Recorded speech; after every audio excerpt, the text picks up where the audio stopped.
जय हिंद दोस्तों, मैं दीपक सर आप सभी के बीच लेकर आ गया हूँ इंग्लिश का सबसे बेहतरीन टॉपिक, महत्वपूर्ण टॉपिक टेंस। ठीक है, तो आज हम लोग शुरू करने वाले हैं टेंस। टेंस क्या होता है तो पहले हम जानते हैं। टेंस का हिंदी होता है काल। टेंस का हिंदी होता है काल, महाकाल।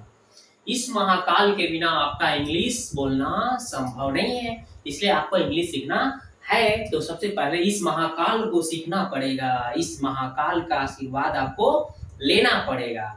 महाकाल का आशीर्वाद आपके ऊपर हो जाएगा, आप इंग्लिश बोलने लगेंगे, इंग्लिश सीख जाएंगे। तो चलिए इस महाकाल यानी कि काल टेंस के बारे में हम लोग पढ़ेंगे। तो टेंस क्या होता है? क्रिया के करने में जो टाइम लगे, जो समय लगे, उसको टेंस कहा जाता है।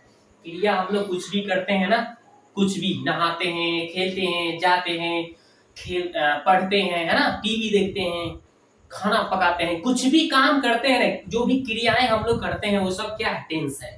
क्या है? टेंस है। ठीक है, ये बात हो गई। टेंस जो होता है मुख्यतः तीन प्रकार के होते हैं। कितने? तीन प्रकार के। मतलब टेंस जो होता है इसका तीन बेटा। कौन कौन भाई बेटा है इसका? Present tense, past tense, future tense. Tense का तीन बेटा, present tense, past, present, past, future. तीनों बेटा का नाम रख दिया। पहला का प्रेजेंट नाम रखा है, दूसरा का पास्ट और तीसरा का फ्यूचर। टेंस का तीन बेटा, प्रेजेंट, पास्ट, फ्यूचर। ओके, आगे देखते हैं। जिसको हिंदी में क्या कहा गया है? वर्तमान काल, भूतकाल, भविष्यत काल। वर्तमान काल, भूतकाल, भविष्यत काल। ठीक है, अब देखिए प्रत्येक टेंस के चार चार भेद हैं। कितने भाई? चार चार भेद हैं। कहने का मतलब कि ये टेंस का तीन बेटा था, प्रेजेंट, पास्ट, फ्यूचर। इस तीनों बेटा का चार चार बेटा हुआ। तीनों का समान, एकदम तीनों बेटा कम नहीं, तीनों का चार चार बेटे हैं। बाजी लगा के इसका चार बेटा तो इसका भी चार बेटा तो इसका भी चार बेटा, हम किसी से कम नहीं। ठीक है, तो ये चार चार बेटा इनके हैं। तो अब चलते हैं कि कौन कौन से बेटा हैं चार चार। तो पहले हम प्रेजेंट जो टेंस है ना, उनके चार भेद हम लोग पढ़ेंगे, यानी उनके चार बेटे के बारे में पढ़ेंगे। तो प्रत्येक टेंस के चार चार भेद, यानी प्रत्येक टेंस के चार चार, यानी कि ये जो तीन तीन को ना था ना, प्रेजेंट, पास्ट, फ्यूचर, उस तीनों का चार चार बेटा है, उनके बारे में पढ़ेंगे। तो चलिए पहले हम प्रेजेंट की बात करते हैं। Present, present tense. ठीक है, पहला जो बेटा था इनका टेंस का प्रेजेंट था, इसका चार। तो कौन कौन सा? पहला है present indefinite. Present indefinite tense पहला हो गया, प्रेजेंट इंडेफिनिट। दूसरा प्रेजेंट कंटीन्यूअस टेंस। ओके, तीसरा प्रेजेंट परफेक्ट टेंस। और चौथा है प्रेजेंट परफेक्ट कंटीन्यूअस टेंस। ठीक है, यानी प्रत्येक टेंस के चार चार जो भेद हैं, इनका प्रेजेंट का जो चार गो बेटा है, कौन कौन है भाई? प्रेजेंट इंडेफिनिट, इसको सिंपल प्रेजेंट भी नाम रखा गया है, सिंपल प्रेजेंट भी कह सकते हैं। प्रेजेंट कंटीन्यूअस या प्रेजेंट इम्परफेक्ट भी बोल सकते हैं, प्रोग्रेसिव भी बोल सकते हैं। Present perfect tense, present perfect continuous. चार बेटे का नाम समझ गए प्रेजेंट का? Present indefinite, present continuous, present perfect, present perfect continuous. Okay, इस तरह से चार बेटे। ठीक है, तो प्रेजेंट के हमने चार बेटे के नाम तो सीख गए कि प्रेजेंट का चार बेटे कौन कौन से हैं। अब इसी तरह से पास्ट का चार बेटे हैं, उनको सीखेंगे। ठीक है,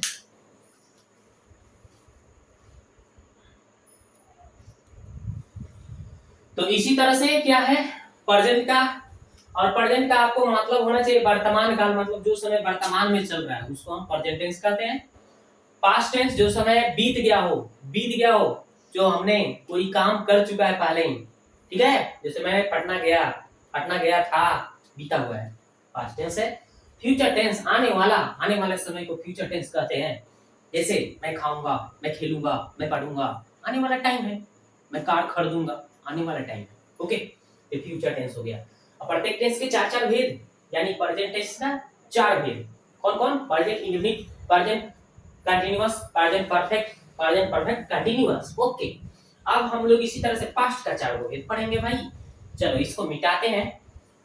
तो प्रेजेंट का जिस तरह से हमने 4 पढ़ा ना, इसी तरह से पास्ट का 4 पढ़ेंगे। ओके, तो ऊपर से मिटाते हैं, आगे देखते हैं। चलो इसको मिटाते हैं।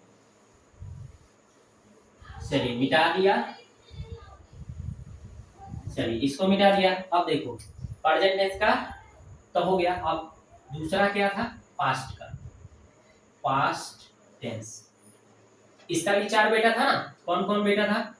पहला था पास्ट इंडेफिनिट,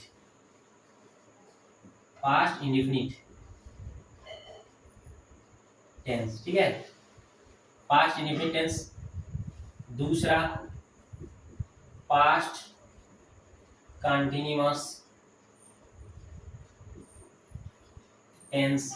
ओके, तीसरा पास्ट परफेक्ट टेंस। चौथा past perfect continuous tense. Okay, यानी कि कुल मिलाकर हम कहें तो पास्ट का भी कितना भेद, 4 गो भेद हो गया।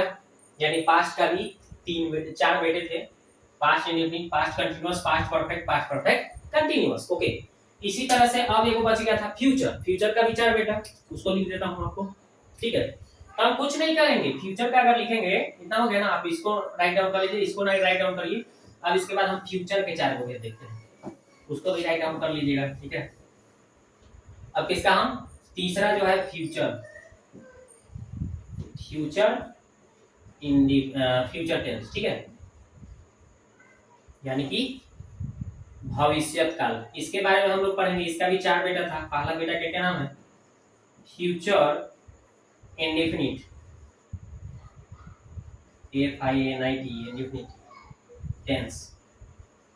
पहला बेटा का नाम था फ्यूचर इंडेफिनिट टेंस। दूसरा बेटा का क्या नाम है, फ्यूचर कंटीन्यूअस, फ्यूचर कंटीन्यूअस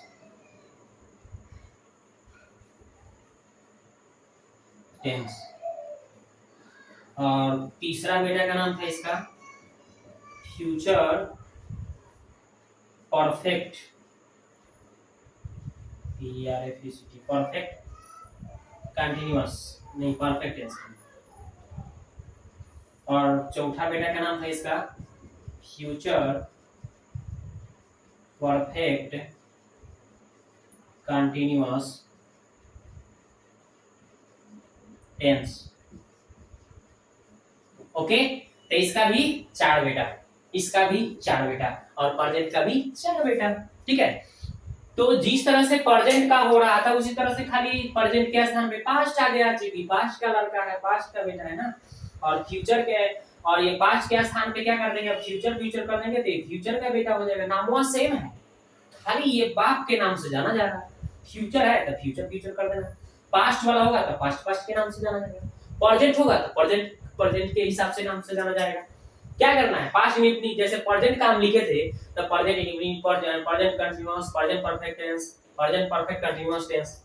अगर पास्ट का कर रहे हैं तो past indefinite tense, past continuous tense, past perfect tense, past perfect continuous tense. अगर फ्यूचर का करेंगे तो यहीं पे बदल देना है, जहां जहां पास्ट है वहां फ्यूचर लगा दो, वही लगाया हूं, future indefinite tense, future continuous tense, future perfect tense, future perfect continuous tense. Okay, total हमने कितना टेंस पढ़ा, मुख्य रूप से कै गो टेंस जो था उसका कितना बेटा था भाई, 3 गो, और तीनों का प्रत्येक का कितना कितना था, 4 4, प्रत्येक का कितना कितना था, 4 4 था ना। तो 3 चौक का कितना हो गया, 12। टोटल टेंस 12 होते हैं, याद रखना है।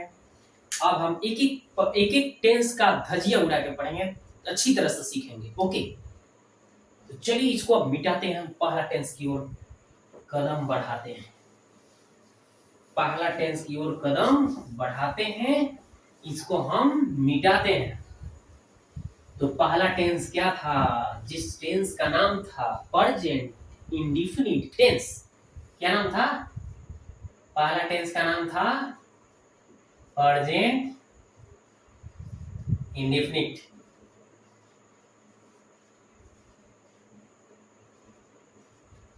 Tense, okay, present indefinite tense हो गया ना। ये है आपका पहला टेंस, जिसका पहचान अगर कोई पूछे कि हम कैसे पहचानेंगे कि पहला टेंस है, प्रेजेंट इंडेफिनिट टेंस है, बहुआ कैसे पहचानेंगे इसको कि यही प्रेजेंट इंडेफिनिट टेंस है, तो देखिए उसको उनको बताइएगा कि देखिए भाई साहब, देखिए क्रिया के अंत में, अब जब देखिएगा ना वाक्य के क्रिया के अंत में आप ध्यान दीजिएगा, ठीक है। क्रिया के अंत में अगर आपका का हो जाए, ता है, ती है, ठीक है, ते है, अगर दिख गया तो बस समझ जाइए कि क्या है, ता है, ती है, ते है, अगर क्रिया के अंत में दिख गया वाक्य के, तो समझ जाइए कि प्रेजेंट इंडेफिनिट टेंस है। इसका यही पहचान है कि वाक्य क्रिया के अंत में ता है, ती है, ते है आएगा। ओके, अब चलते हैं, ये हो गया इसका पहचान। अब चलते हैं रूल। रूल्स क्या है भाई, बनाने का नियम क्या है, ई समझते हैं। तो भैया इसमें रूल बताया गया है कि थर्ड पर्सन अगर आपको देखना है, थर्ड पर्सन सिंगुलर नंबर, ठीक है ना, ही, सी, इट तथा एक नाम, ठीक है, के साथ आपको क्या करना है, मुख्य क्रिया में, मुख्य क्रिया में एस ई एस जोड़ते हैं, तथा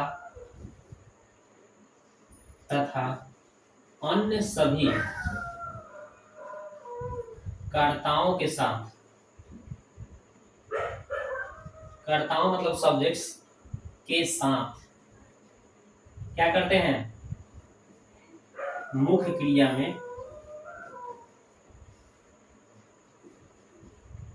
एस या एस नहीं जोड़ते हैं, ठीक है। यानी मुख्य क्रिया में हम एस या एस जोड़ेंगे कब, जब ही सी टी का नाम रहेगा तब थर्ड पर्सन में आएगा तब, नहीं तो अन्य सभी कर्ता के साथ एस या एस मत लगाइएगा, भुलाकर भी नहीं लगाना है आपको, ठीक है।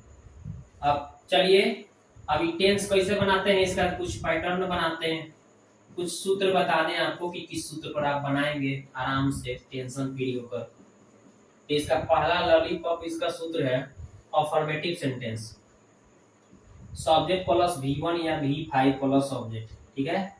यही प्यारा सा सूत्र है, इसी प्यारे से सूत्र पर हमको बनाना होगा।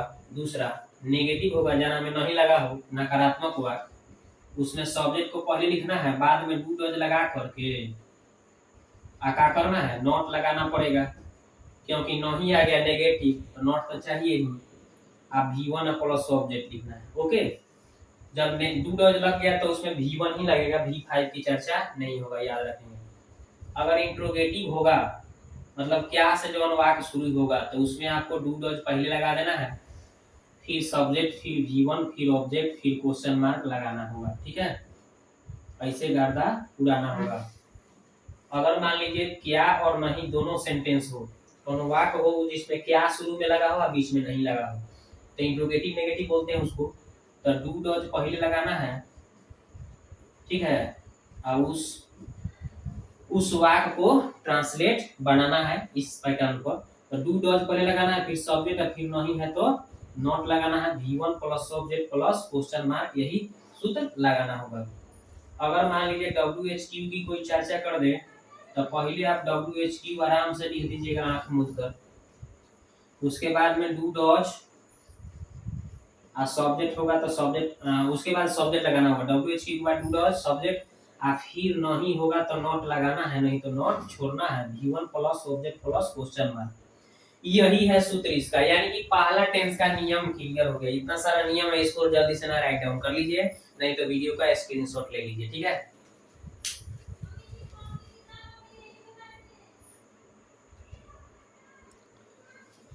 तो बात समझ गए होंगे कि इतना ये आपका रूल हो गया। अब हम लोग क्या करेंगे, इसी रूल पर ट्रांसलेट करेंगे। How to translate Hindi to English, ये सीखने वाले हैं। कैसे हम हिंदी से इंग्लिश में वाक्य को ट्रांसलेट करेंगे, आइए समझते हैं। समझ में आया ना? वाक्य क्रिया के अंत में ता है, ती है, ते है दिखाएगा तो समझ लो प्रेजेंट इंडेफिनिट टेंस है। पहचानने का ये रूल है, तरीका है। रूल्स क्या है भाई? तो third person singular number, third person में जितना हो, पता है ना? थर्ड पर्सन, पर्सन नहीं पढ़े हो तो समझ जाइएगा कि जैसे मैं हूं तो मैं फर्स्ट पर्सन हूं, मैं चाहे हम, यानी आई वी, आई वी दो गोरा जब होता है फर्स्ट पर्सन, यानी हमको अपने आप को क्या कहेंगे? आई मतलब मैं, हम मतलब वी, ये हम दोनों, ये क्या है? First person. अगर आपको मैं कहूं तो आप सेकंड पर्सन है यू, और थर्ड पर्सन दूसरा कोई अलावा कोई दूसरा लड़का आ जाए, मोहन सोहन सीता गीता, है ना? वो सब क्या है? Third person. He see it एक नाम दे, ये सारा आपका थर्ड पर्सन में आता है, समझ गए?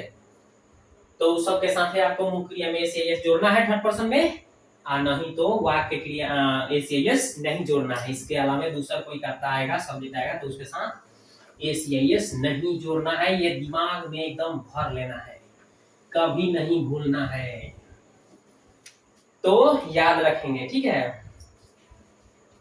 तो अब हम ट्रांसलेट करेंगे। ट्रांसलेट करेंगे कैसे, आइए समझते हैं कैसे ट्रांसलेट हम करेंगे। जैसे मैं खाता हूं, तो मैं खाता हूं के कैसे बनेगा? मैं का आई हो गया, आ खाना के ईट। देखिए पहले सब्जेक्ट लिखना था, आप V1 या V5 तो V1 लिखा गया। अगर यहाँ पे ही सी टेक नाम होता है, इसमें एस लगाते, लेकिन यहाँ तो आई है तो आई के साथ नहीं लगेगा। आई मैं खाता हूँ, यही अगर कोई कहता 2 नंबर कि राम खाता है, राम खाता है, तो क्या हो जाएगा? राम और खाना के ईट होता है ना, इसमें एस लग जाएगा भाई, क्योंकि राम एक नाम आ गया, थर्ड पर्सन में आया तो मुख्य क्रिया में एस लगाना है, लगा दिया, समझ गए? अगर इसी में नेगेटिव की बात कोई कर दे कि मैं नहीं खाता हूं, मैं नहीं खाता हूं, ठीक है? मैं नहीं खाता हूं तो आई नेगेटिव आ गया, देखिए नहीं नहीं यानी सब्जेक्ट पहले, उसके बाद डू डज, तो आई के साथ क्या लगाना है? डू लगाना है। ही सी के नाम के साथ डज और सब के साथ डू, तो आई के साथ डू लगाना है, डू। और नहीं है ना तो नॉट। उसके बाद में V1 क्या है? खाना, खाना के ऑब्जेक्ट तो नहीं है, छोड़ दो, हो गया। मैं नहीं खाता हूं, आई डू नॉट ईट, मैं नहीं खाता हूं। तीसरा देखते हैं, अगर मान लो ऐसे रहता कि राम नहीं खाता है, राम नहीं खाता है, कैसे बनाएंगे? तो राम ये नेगेटिव है तो राम हो गया, डू लगेगा कि डॉज? राम तो एगो नाम आ गया तो डॉज लगाएंगे ना, डॉज। ही सी टेक नाम के साथ है, डॉज लगाना है। नहीं क्या? नॉट। और खाना क्या? ईट हो गया, बन गया Ram does not eat, Ram नहीं खाता है। इस तरह से आगे बढ़ते हैं, यानी आपको अफर्मेटिव नेगेटिव क्लियर हो गया। आगे बढ़ते हैं भाई। अब हमको क्या आ जाएगा? मान लीजिए अगर आ जाएगा शुरू में क्या कहेगा कि क्या तुम पढ़ते हो, क्या तुम पढ़ते हो? क्वेश्चन मैं पूछ रहा हूं, क्या तुम पढ़ते हो? कैसे बनेगा? क्या तुम पढ़ते हो, क्या तुम पढ़ते हो, तो डू यू पढ़ना के रीड हो गया। क्या तुम पढ़ते हो, शुरू शुरू में क्या हो गया? तो इंट्रोगेटिव लगाना है, डू चाहे डॉज, तो तुम के साथ है डू लगेगा, और फिर सब्जेक्ट लिखना है यू, और V1 पढ़ना के रीड हो गया। ऑब्जेक्ट रहता तो लिखते, नहीं तो छोड़ देंगे, ठीक है? तो ये आपका बन गया, ठीक है? यानी इंट्रोगेटिव वाला आपका क्लियर हो गया। अगर मान लो इसी तरह से इसको ऐसे बोलता है कि क्या सीता पढ़ती है, मान लीजिए ऐसे बोल दिया कोई, क्या सीता पढ़ती है, तो कैसे होगा? शुरू शुरू में क्या आ गया? तो डू चाहे डॉज पहले, तो सीता तो एगो नाम है ना, तो डॉज पहले लिखाएगा, तो डॉज आ सीता लिख देना है आपको, आप पढ़ना के रीड लिख देना है, ठीक है? ऐसे बनाना है, डॉज सीता रीड, क्या सीता पढ़ती है। अब मान लो अगर शुरू शुरू में क्या आ गया? नहीं आ गया, बीच में नहीं आ गया, शुरू में क्या आ गया? तो इंट्रोगेटिव नेगेटिव, यानी कोई कह देगी क्या तुम घर नहीं जाते हो, घर नहीं जाते हो, चलिए इस तरह से हो जाए। तो शुरू में क्या है? तो क्या के चलते हमें डू चाहे डॉज, तो डू लगेगा यू के चलते, तब सब्जेक्ट लिखना है, फिर नहीं के नॉट लगा देना है आपको, और फिर V1 क्या है? जाना, जाना के वो हो गया, तब टू घर का हाउस, कहीं जाना होता है तो उसके साथ टू लगाते हैं, जैसे घर जाना है, पटना जाना है, दिल्ली जाना है, उसके साथ टू लगाना है, go to house, go to Delhi, इस तरह से। और क्वेश्चन मार्क लगा देना है, क्योंकि क्वेश्चन पूछ रहा है कि क्या तुम घर नहीं जाते हो, क्वेश्चन है ना, तो क्वेश्चन मार्क लगाना पड़ेगा आपको।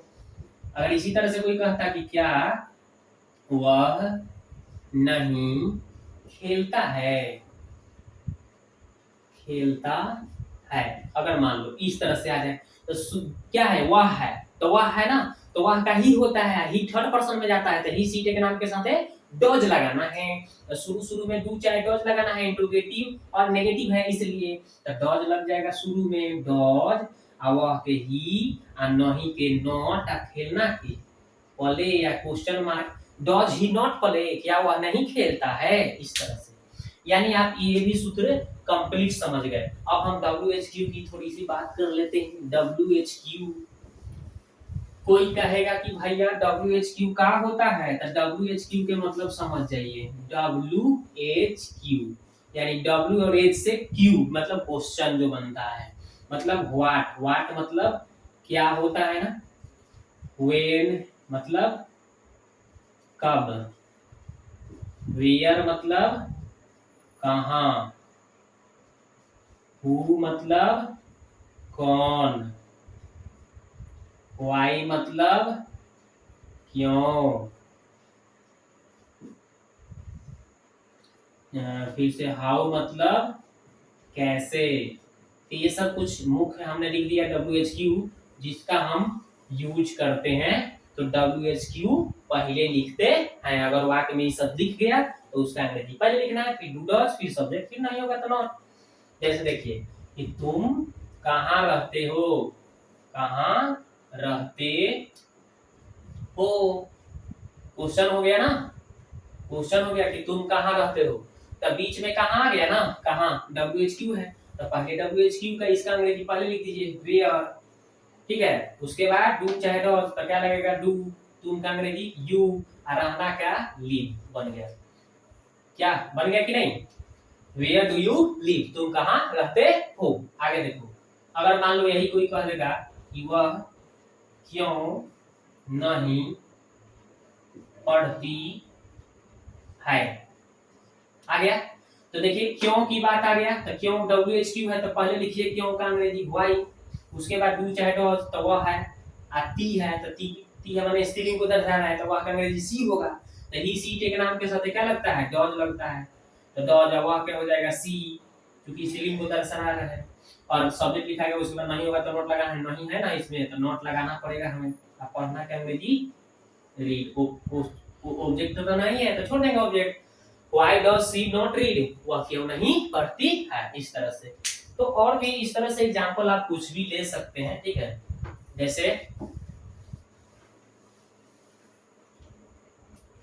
जैसे सूर्य पूरब में क्यों उगता है, सूर्य पूर्व में क्यों उगता है, ये भी क्वेश्चन हो गया, ठीक है। तो क्यों पहले आ गया बीच में, तो इसका अंग्रेजी व्हाई, डॉज लगेगा यहाँ पे, सूरज के द सन हो जाएगा। द सन लिखा है ना, दुनिया में एक ही चीज होता है, उसके पहले द लगाते हैं। द सन एक क्या हो गया, थर्ड पर्सन में जाएगा, इसलिए डॉज लग गया। Why the sun rise, RISE, rise in the east, EAST बन गया। Why does the sun rise in the east, सूरज पूरब में क्यों उगता है। तो इस तरह से आप बनाएंगे क्वेश्चन, ठीक है। ट्रांसलेट करेंगे हिंदी टू इंग्लिश। मैं पढ़ता हूँ, आई रीड, तुम पढ़ते हो, यू रीड, वह पढ़ती है, ही रीड्स, मैं नहीं पढ़ता हूँ, आई डू नॉट रीड। क्या तुम खाते हो, डू यू ईट, क्या तुम खेलते हो, डू यू प्ले, क्या तुम धूप में खेलते हो, do you play in the sun, क्या तुम अंग्रेजी बोलते हो, डू यू स्पीक इंग्लिश, क्या तुम मेरा वीडियो देखते हो, do you watch my video. इस तरह से आपको अंग्रेजी बोलना आ जाएगा, इसको बढ़िया से तो सीखिए। हम नेक्स्ट वीडियो मिलते हैं। पहली बार चैनल पर हमारे आए हैं तो बेल आइकन पे घंटी को दबा दीजिएगा सब्सक्राइब करने के साथ, ठीक है। और दोस्तों में शेयर करिएगा, ताकि मैं इस तरह से वीडियो पूरा टेंस को धजिया उड़ा के पढ़ा दूंगा आपको, ठीक है। ताकि लाइफ में कभी टेंस से कोई भी सेंटेंस अगर हिंदी में हो तो उसको ट्रांसलेट करने में कोई दिक्कत नहीं हो, ठीक है। मिलते हैं नेक्स्ट वीडियो।